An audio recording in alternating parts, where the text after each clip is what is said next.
ครับการเรียนภาษาละนานั่นก็บ่จะยากกันหยังเนาะครับต้านเรียนอักขระนะครับก็คืออักษรนะครับเรียนไม้นะครับก็คือสระนะครับเอาสองอย่างนี่มาผสมกันตามหลักการของภาษาละนาแล้วนะครับ7 วันเรื่องเดือนท่านก็อ่านออกเขียนได้แล้วนะครับ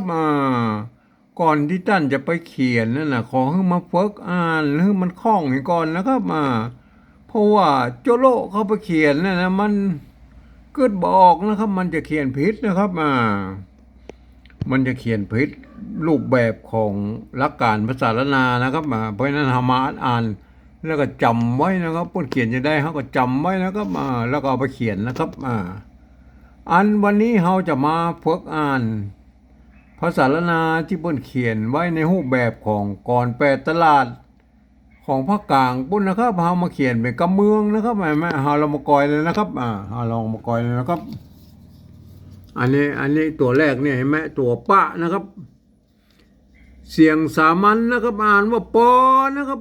นี่เป็นภาษาละนานะภาษาเหนือนะครับปอหันแววนะครับปอหันแววว่านะครับตัวว่าใช้ไม่กะวงเห็นไหมว่าฝ่ายใดจะนะครับอันนี้ตัวใส่ไม่ย่อเนี่ยอ่านว่าจะเสียงเอกนะครับถ้าบัดใส่ไม่ย่อแล้วครับบัดใส่ไม่ย่ออย่างนี้มันก็อ่านว่าจะนะครับเห็นไหมจะนะครับเห็นไหมอันนี้จะตามสำเนียงของเชียงใหม่ไตยวนนะครับจะได้นะครับได้นี่มันไม้ไก่ยะนะครับถามว่าจะใช้ไม้ไก่ธรรมดาแล้วก็ว่าใส่ยะนี่ได้ก็ได้ครับเหมือนกันครับมันก็ได้เหมือนกันนะครับจะได้ตั้ง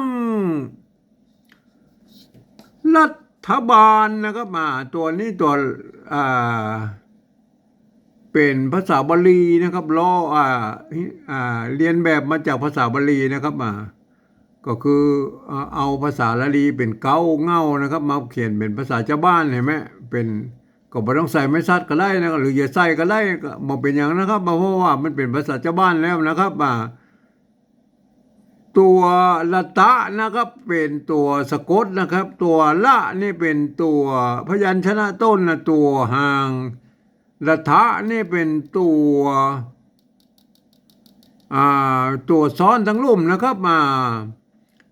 ลัทละทะนะครับเห็นไหมละทะนะครับละทะบานนะครับหรืออ่านง่ายๆก็คือรัฐบาลนะครับรัฐบาลนะครับสมดังมุ่งหวังไว้นะครับมุ่งหวังไว้แต่ละฝ่ายหาเสียงเทียงกันไปนะตัวปะนะครับไม้ไก่ก็ออกเสียงสามัญนะครับไปนะครับถ้าเขาใช้จากตัวปะเขียนแล้วมันก็ไปนะครับไม่ภาษาละนามันเป็นอย่างนี้นะครับใช้เฟกนิวเฟกนิวนี่มันเป็นภาษาฝรั่งนะครับเขาเทียบมานะครับเทียบเขียนมาตามเสียงออกเสียงมากับเฟกนิวพอเขียนอย่างนี้นะครับเฟกนิวหรือจะใส่ตัว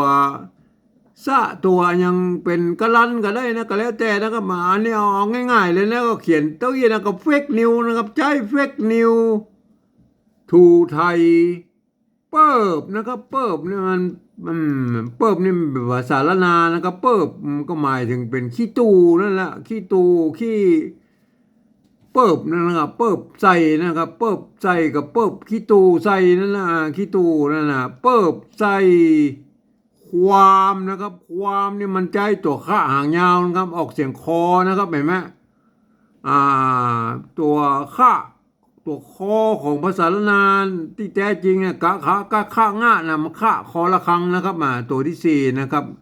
เปิ้นมานิยมเอามาเขียนนะครับเปิ้นนิยมเขียนเป็นภาษาบาลีพุ่นนะครับตัวข้าตัวนั้นนะครับอันถ้าเขายิงได้ยินเสียงคอแล้วมันต้องใจตัวข้าหางยาวนี่นะครับหรือดัดแปลงให้น้อยก็คือกะละหงนะครับกะละหงนะครับกะละหงมันบัดตรงกับไอ้ตัวนี้มันก็ความนะครับเห็นไหม การนะครับการแล้วก็เห็นไหมการในภาษาละนาแล้วเนี่ยอันเปิ้นดั้งเดิมแล้วเปิ้นก็ใจแม่กลนะครับก็คือหางหน้าเนี่ยสะกดนะครับมันบาเลียวมันใจรอเรือมาสะกดตัวละรอเรือมาสะกดมันก็อย่างว่ามันดัดแปลงนะครับมันบ่เหมือนเก้าเงาเปิ้นนะครับถ้าเขียนอย่างนี้นี่มันเหมือนโบราณนะครับการเมืองไตนะครับเห็นไหมตัวตะนะครับอ่านไว้ว่าไตนะครับไม่ใช่ไทยนะครับไทยมันตัวตะนะครับตัวตะก็อ่านว่าไตนะครับเห็นไหม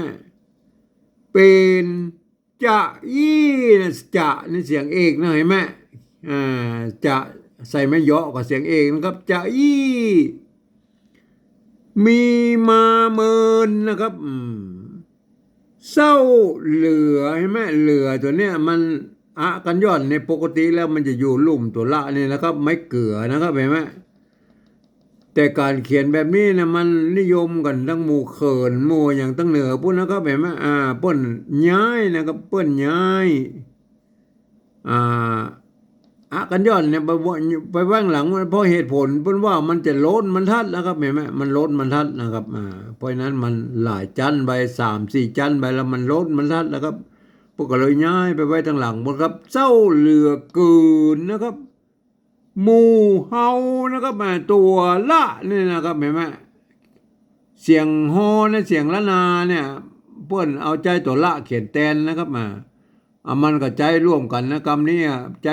ภาษาไทยก็มีนะครับภาษาไทยเป็นเรานะครับภาษาเหนือว่าเฮานะครับเห็นไหมเฮาใจตัวออกเสียงฮอนะครับหมู่เฮาเขาอันนี้มันตัวหญ้านะครับเย้ยนะครับเย้ยนะครับอันเย้ยนะมันไทยนะครับเย้ยหยามนะครับหยามนะครับเย้ยหยามนะครับเห็นไหมเย้ยหยามแบ่งสองฝักสองฝ่ายซ้ายขวาลามนะครับ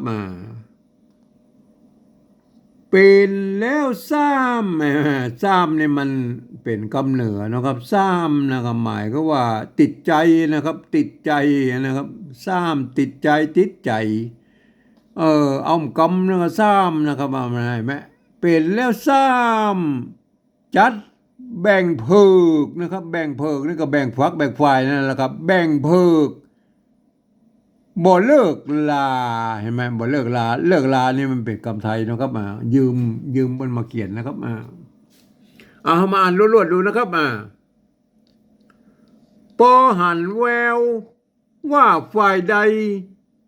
จะได้ตั้งรัฐบาลสมดังมุ่งหวังไว้แต่ละฝ่ายหาเสียงเทียงกันไปใจเฟกนิวถูไทยเปิบใส่ความการเมืองไตเป็นจะอี้มีมาเมินเศร้าเหลือเกินหมู่เฮาเขาเย้ยหยามแบ่งสองฝัก